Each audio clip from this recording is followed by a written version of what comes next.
Being Boris means being one of the game's true legends. Former world #1, 6-time Grand Slam champion, and the youngest ever Wimbledon winner at just 17 years and 227 days. Today, life is rather different. I love tennis. This is my first ever love.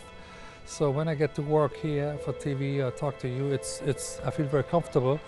But my business affairs are very different. I'm into real estate, into car business, into products, and I like it. I'm busy.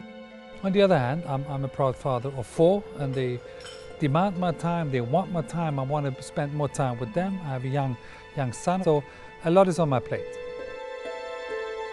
Tennis has taught Boris everything he knows. But would he want his young son to follow in his footsteps? I think sport is a great lesson for life. I mean, we learn many things in tennis that can so easily transcend to other areas in world business and in life. And it's a great learning school. Now, does he have to become a tennis professional? It's up to him. Does he need to win Wimbledon 17? I hope not, because he's broken my record. But I hope very much so, and I'm going to support it, that he's going to be active in some sport, but of his liking. During his own childhood, Boris would always look to one player in particular for inspiration. An even greater Wimbledon legend. My main idol was Björn Borg. He was the man I tried to follow in his footsteps. We played differently, we looked differently, but I was in awe of his success at Wimbledon, at the French Open. But I got the chance to play with him on a practice court when he was just going out and I was just getting in. But then obviously when I started playing, 15 years old, I had McEnroe and Connors and Lendl and then Wilander and all the other that were my idols growing up, and I was fortunate enough to be on the same court with them. Becker used that inspiration to devastating effect, climbing to #1 in the South African Airways ATP rankings on January the 28th, 1991. It was a moment he would never forget. It takes a long time to get to your ultimate goal. That was #1 for me, and it took me a couple of months where I was just one match away, and I couldn't believe it that Stefan Edberg again had 4 more points than me on the ranking system, so I was #2. And when the moment finally arrived, I wanted to be alone. I wanted to be by myself, just take some time out, just think about what it really meant, all the hard work to get there, the long road I've traveled. And in the middle center court, the whole world's watching you, and you have to answer immediately what it felt. I didn't feel like I was ready to tell the world that I wanted to be myself.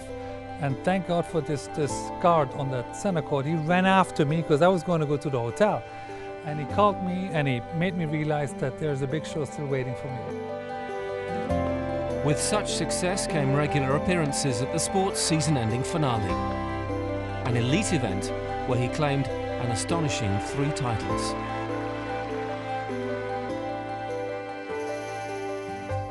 First of all, it's an honor to have qualified, because you feel like you've had a great year, and then you in a way have to put the year away and then concentrate on the task at hand, and all of a sudden you're rubbing shoulders with your greatest rivals. It's mind-boggling at first when you step into the press conference and you see, my days, it was McEnroe, it was Lendl, it was Wilander, it was Agassi, it was Sampras, and it gives you great motivation to really perform well. And I always felt that it was a question of pride. Also earning pride of place was his Olympic gold medal from 1992. 20 years on comes another Olympic spectacular. Excited, it's my backyard. I mean, I have 2 occasions to walk out of the door, do the Wimbledon commentary and do the Olympics commentary. It's really easy day at the office. I mean, great. This city is very excited about it. It's been a long time coming. Lord Sebastian Coe, who's the chief, he's done an amazing job over the last 6 or 7 years. Now, this city is ready for it, and then tennis is ready to be played at Wimbledon. What a historic place to have the Olympic tennis games at one of the all-time great venues. So it's all looking good.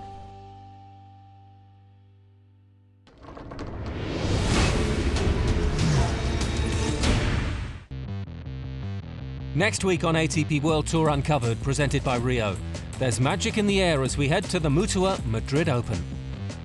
At Hola Fernando, we meet the man from Madrid, aiming high at his hometown tournament. Don't forget to log on to atpworldtour.com for your 24/7 breaking news and talk with us on Facebook and Twitter. See you next week.